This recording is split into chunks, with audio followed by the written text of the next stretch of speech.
So, time for the first parody book on this channel, and the first parody book I've actually read, and that is Barry Trotter. And let's just move the light. The Shameless Parody by Michael Gerber. Still not even a minor film. It is utterly unauthorized and brazenly exploitative, and that it is. It's a weird read. It is postmodernism in the most extreme sense you can imagine. Everything about it, it's like reading Deadpool almost, except for Deadpool at times are funny. This one it does have some really good jokes, but a lot of the jokes also burns down to like Harry being Barry, Hogwarts being Hogwash. Like that's just an actual funny joke, and that's only because of like this was back in 2006, I believe. 2002. Oh yeah, so this book is for dissertation 2003. It's published in 2002 for the first time. Yes, so it's 2002, and yet it became more relevant because Gryffindor became Grittyfloor, which I just find so funny with hitting the gritty and all that. I don't know. It just hit me so hard when I read it. So, of course, muggles become models. And it's just like, for instance, chapter 8 is for some reason dogs figure prominently in this story. The prison of Astalan.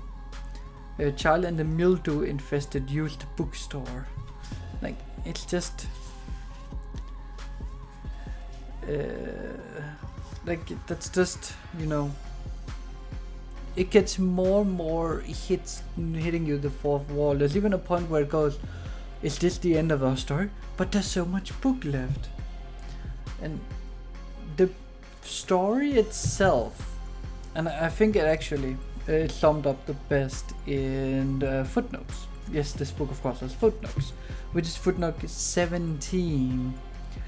And that is, I've been reading this over, and I have to say that I have no idea what's going on. First, it's a book about a movie. Then the book turns out to have been a movie all along, about trying to stop an earlier movie. Now it's all a parody written by Barry Trotter himself. Like, yeah, so the main story is... This is going on after the Harry Potter books. And suddenly everyone knows where Hogwarts is, and Harry's kind of coasting on it, but the school is being run over by fans. And so Dumbledore, or whatever his name in this book is, has been tasked Harry with stopping the movie that's gonna come out, because if the movie comes out, it's gonna make it much worse. And so that's what the entire story is about, how they are trying to get to J.K. Rowling, who is for some weird reason called something else. Like, not for some weird reason, she is called something else, but I don't remember what it was. And they have to stop her, and they talked about, like, the plan is to kidnap her at first, but then they agree maybe we should just talk to her and see what she has to say.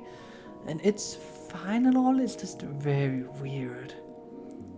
Something I like about the book, though, is Lord Valuemart. Just because he's a dork, and that's the entire thing. It's not dark magic, it's dork magic. And it's just... He's basically just a capitalist in every sense of the way. He's gonna exploit, he's gonna make money. That's even his goal. That's even his, like, apparently in the first book in the actual Harry Potter series, like the book about Harry, like the J.K. Rowling wrote. The goal was to get the Philosopher's Stone, I think it was, which is supposed to grant him eternal life, so all of his stock investments, he can just keep holding on to them forever and get rich that way and slowly take over the stock market. Which is like the most darkest thing I could imagine. And it does have some funny moments like that. Like, the book is not boring, it's just horribly 2003 when reading it. And it's for all the best and worst part. And yes, I honestly think utterly unauthorized and brazenly exploitative. It is very exploitative. It's very negative towards consumerism. in the sense that everything is just about money and selling out, and every character is in that vein. We meet Sirius, who has a bunch of money-making schemes, and that's all he cares about is money-making schemes. So he needs money to get it up and going. We meet Hedwig, who is just like so tired, so done with this shit that she takes up smoking and doesn't care about Harry anymore. Like, it's so weird. And of course we have J.K. Rowling herself, who, she's called J.G. That's right, J.G. Who has her little tree-built home in Scotland with a Caribbean beach with the heat temperature and everything, and that is built by the dirt eaters who are Lord Valomar's henchmen instead, like, and they get the name because part of their way of showing they are true follower of Valimar is by eating dirt. So they eat dirt as a punishment now after they got captured, and then spit out sand to make the beach. It's absolutely weird. It's really the weirdest shit. And there's a club that's only for wizards that floats around in New York, because if you float around often enough, they don't have to pay property tax and therefore can avoid, like, basically breaking the tax law. It's so weird. Like, there's a 9/11 reference in this book, because apparently a dragon, as part of a dare, flew into a tower, and the American Ministry of Magic spent days trying to casting spells, convincing the public that it was a plane hitting the building. I wonder what that was a reference to. Like, it's really weird. Oh yeah, I just looked up. I just opened up random pages and stuff is going on. Weird stuff. Here we have the 970-WIZ phone number, where you can get a call of wizards if you're in London. However, if you're an American, you get this. Hey there, a sultry voice said.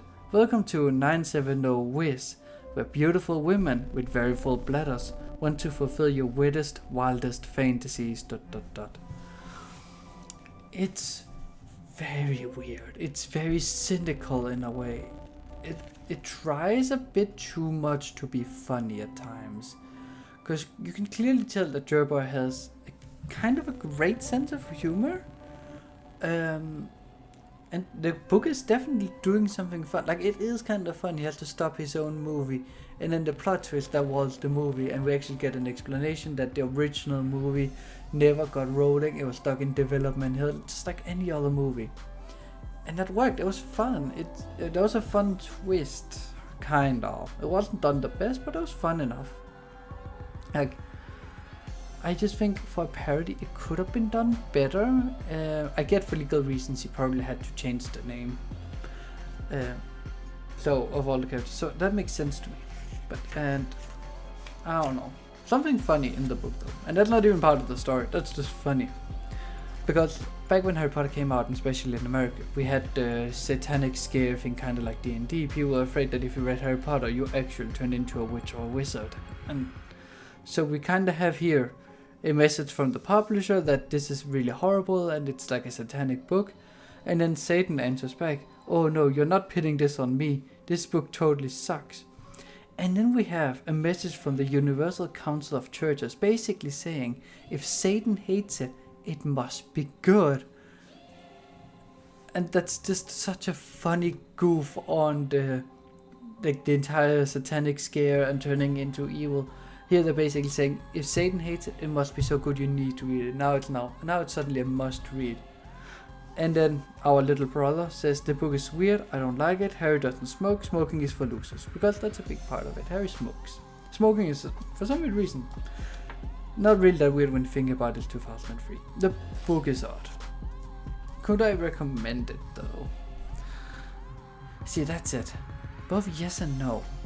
It's absolutely the weirdest book I've read in a while. If not ever. No, I think I've read a couple that's weird, all equal as weird. But this one's definitely up there. Just because it takes everything about Harry Potter and just makes it commercialized. And that's kind of Lord Voldemort's plan for the movie that they're filming is to just make worse movies, so like each movie gets progressively worse, so that they can pump out more and more stuff that people has a weird feeling they must consume because of completionistic in mentalities. And it's so out there that you kinda have to read it just to get it. But at the same time, it's not a particularly good book. I don't know. I think I'm gonna go with, if you like Harry Potter, give it a shot, just because it takes so many cheap below the belt shots at Harry Potter, and it does have some great humor. If you're not interested in Harry Potter, you're definitely not gonna enjoy this. If you're not interested in parody, lowbrow humor, don't do this. Really, only Harry Potter fans should give this a try just for the fun of it. I can't recommend it any other way. What do you have you read this book? Would you recommend it? What's your thought? Leave a comment about it. Leave a like and subscribe, and I'll be back with more next time with a proper book, I suppose we can call it. Yeah. Bye.